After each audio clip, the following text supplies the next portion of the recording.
Hello again. This is Troy Leonard from the Success Source Counseling and Life Coaching office here in Franklin Lakes. I'm a licensed professional counselor, family counselor, and a life coach. I am making this video today to speak a little bit about oppositional and defiant behavior. This is a tough one.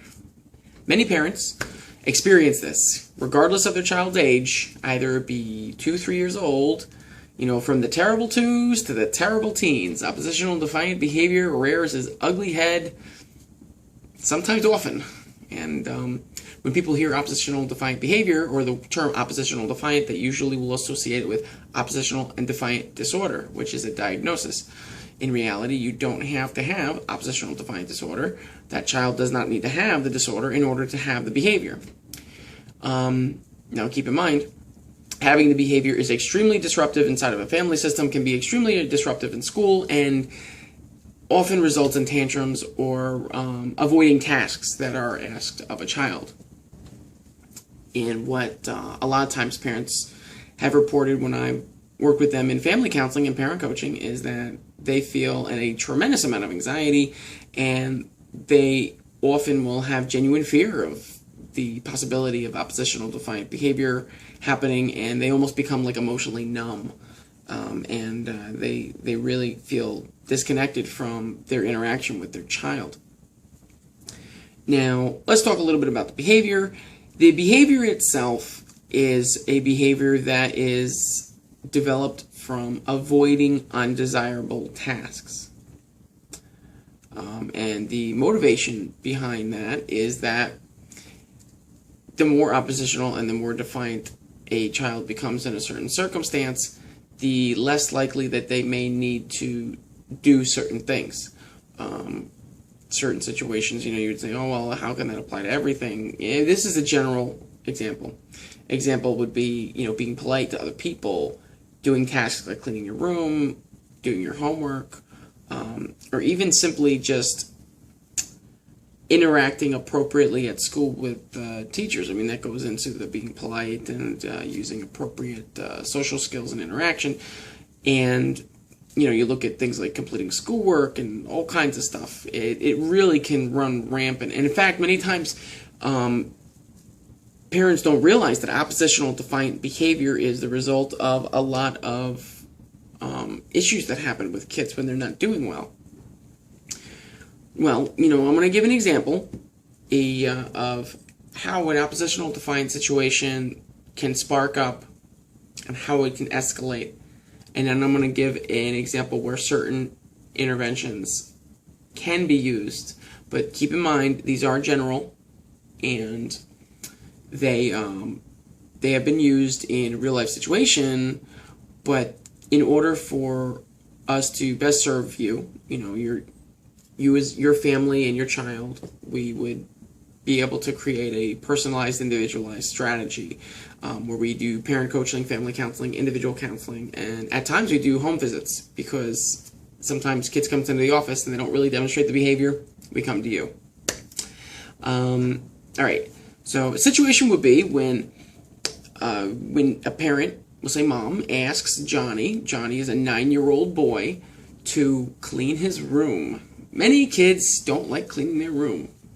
Cleaning the room, doing their homework, all kinds of stuff like that. We see defiant and oppositional behavior in situations like that because they avoid the task by demonstrating the behavior, and the behavior thus puts space because the parent at times will back off because the behavior is so undesirable. The child continues to do it in different situations, and they are successfully able to avoid the task they don't necessarily want to be involved in completing. All right, so this is a situation where the oppositional defiant behavior runs amok, and then I'm going to give you a situation where it doesn't and what's different. So in the situation where it runs amok, mom says, all right, Johnny, go clean your room. You have to clean your room. We have to do it now. I want to make sure everything is done. Now, Johnny goes to his room, he grabs everything he can, he shoves it under his bed, leaves his room. Says, okay, Mom, I'm done.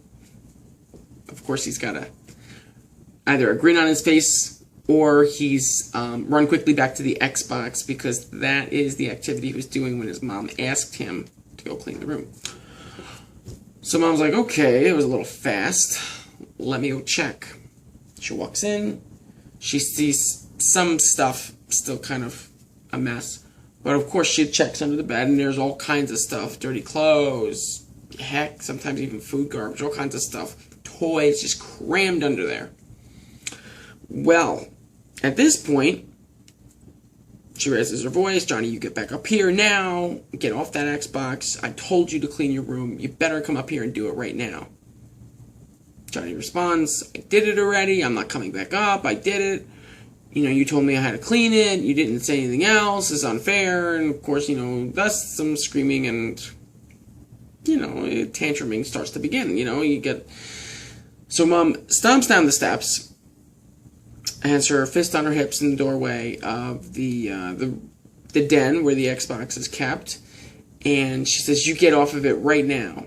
Now, a couple situations can happen. Johnny says, Mom, I'll do it in a second, let me just save. And she's like, okay, well, as soon as you're done, you better go upstairs and do it. Mom goes upstairs, continues cooking, completely forgets.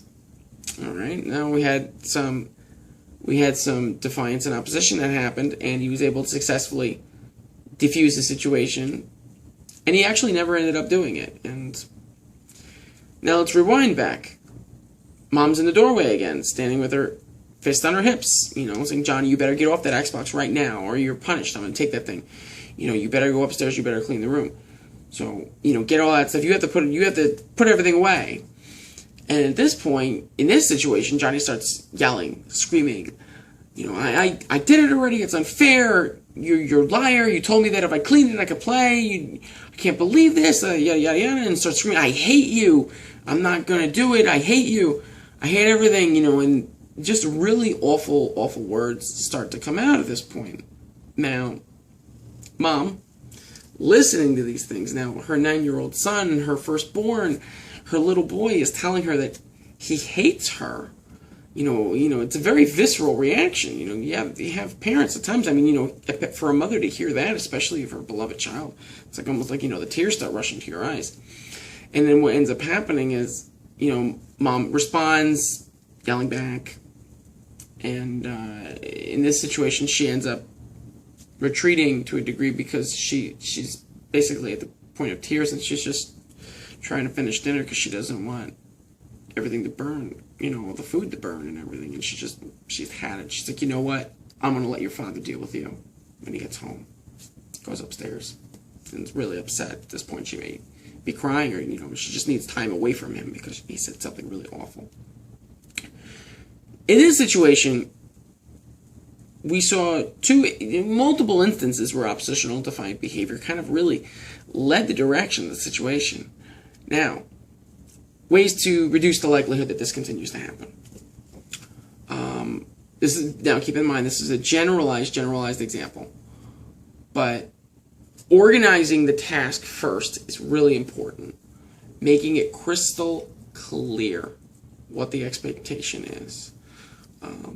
So if Mom wants Johnny to clean the room, it's somewhat helpful almost if she actually stands in the doorway and helps him do it, you know. And of course, we want the kids to do it independently, but you have to understand is that if it's organized, the parent doesn't actually pick up the things for him. But if she goes in and she's like, okay, Johnny, you need to clean your room before you go back on the Xbox. Once you're done, you can go back on, and the quicker you do it, and the better you do it, the sooner you get to go downstairs and go play your Xbox. Now, Johnny, see all these dirty clothes? Those are dirty clothes. Those go in the hamper, all right? You see these Hot Wheels cars? Those have to go back in the toy box, all right? Johnny, now, your bed, you know, you have to get all of your pajamas and stuff, and you have to put those in the hamper too, and all of your stuffed animals have to go back on the shelf, all right? And, you know, you can't go play Xbox until the stuffed animals are on the shelf. Your socks and dirty clothes on the floor are in the laundry basket. Your dirty clothes on the bed are in the laundry basket. And all of your Hot Wheels cars are back in the toy box. Now, Johnny, what did I need you to do before you go back to the Xbox? And you actually have them repeat. And you have them point. All right, you understand this. You're going to do it. When you're done, then you let me know. I'm going to check, and then I will allow you to go back on the Xbox. Now, mind you, Mom needs to actually obtain the Xbox controllers and hold them until he's done. Now, don't be surprised if you get some resistance. Okay, and that's going to happen. Don't back down. In fact, you want to stay level, flat as a pancake. And we use the broken record technique, where we say, he's like, Mom, I'm not doing it. It's ridiculous. I'm going back in the Xbox. I don't care. I'm not doing it. Blah, blah, blah. If you're going to get a lot of that, especially if you're going to get a lot of tantruming. If you have a child that has a history of significant tantruming, it's going to take some time for that to go away. But you have the Xbox controllers, and you only have control over yourself. You don't have control over your child's behavior. You always have to remember that. Many times people hear, well, I can't control my own child's behavior. You can't. They're accountable for their own actions. But you, as a parent, are accountable for your own actions. And what we do is we encourage parents to stay really, really emotion neutral and use a cold face, really, when directing kids during a tantrum or the use of oppositional defiant behavior. So we have the Xbox controllers, and Johnny's starting to tantrum up, starting to get loud, starting to become verbally aggressive, verbally abusive, say all kinds of things. I hate you, blah, blah, I wish you'd die, I don't want you to, all kinds of awful stuff. Johnny, go pick the stuff up and put it away. Clean your room. When you're done, you'll get the Xbox back. No, I'm not going to do it. I'm not going to do it. Broken record technique again. Johnny, go to your room, clean the stuff up. When you're done, you'll get the Xbox. No, I'm not going to do it. I'm not going to do it. All right, well, at this point, many parents end up saying, well, you're using abusive language with me. You're doing this. You're being nasty. That's it. I'm not giving you the Xbox either. Well, at this point, you shot yourself in the foot. You allowed your emotions to make the decision for you. In reality, you can't blame the child for using oppositional defiant behavior because that is a mechanism that they've used in the past, and we're trying to break them of the habit. And you're changing your behavior, which is now increasing the intensity of their behavior. You have control over yours, not theirs. You don't want to end up having a tantrum in the middle of their tantrum and then taking everything away. You have an agreement. You have a contract. They clean the room. They clean all the stuff off. You told them what they need to do, and you will then give them back the desired outcome, even if they're having difficulty with following the direction. It's kind of hard to wrap your mind around. This is a very generalized example. In certain situations, if a child's oppositional defiant behavior is intense enough, especially for children with oppositional defiant disorder or conduct disorder, we would do a whole bunch of other things before even attempting this because it could be possibly dangerous because some kids can become violent. Eventually, what happens in this situation, this is a real-life situation, this actually happened about 2 weeks ago. I ended up coaching a parent through this, and I was in the house, and I did an observation. After the third time, Johnny did it. He did it. He came out, and he said, I'm done. Mom looks. She sees a few socks that were shoved under the bed. Mom says again, Johnny, you need to take those socks and put them in the hamper. Once you're done, let me know. Comes out, puts in the hamper. She sees that everything is cleaned. Everything is the way that it's supposed to be. And then what ends up happening, he goes up to her and he says, I'm done. Even though he had tantrumed, he was upset, he screamed a little bit and all kinds of stuff, lots of unpleasantness. But he did it. And it worked well. It wasn't perfect, but it happened. And Mom ended up saying, now, that took you, we'll say 15, 20 minutes of screaming. Next time, you do it quickly, you get the Xbox back sooner. We used a strategy called negative reinforcement. Very successful. Lots of research to support the use of it. So this is just a general example. So, you can try it on your own, but if you wanted to have the opportunity to have a very specialized, individualized approach for your family and for your child that encompasses individual and family counseling as well as parent coaching, and if needed, home visits for providing interventions, give us a call. Consultations are free. Explain to us the situation. If we can help, I'd be more than happy to explain the steps for how we may be able to do it. And if it looks like you may be, if there's other resources that you may need, we have a huge referral list of all kinds of resources. And we have a no-cost parent support group where we discuss issues like this on a weekly basis at Monday nights at 7:30 to 9. And the group is a lot of fun. I encourage any parent, whether or not you're a parent of a special needs child or you're a parent who might have some questions about their child's behavior, I encourage you to join us. It's actually pretty great. It's good. It's good stuff.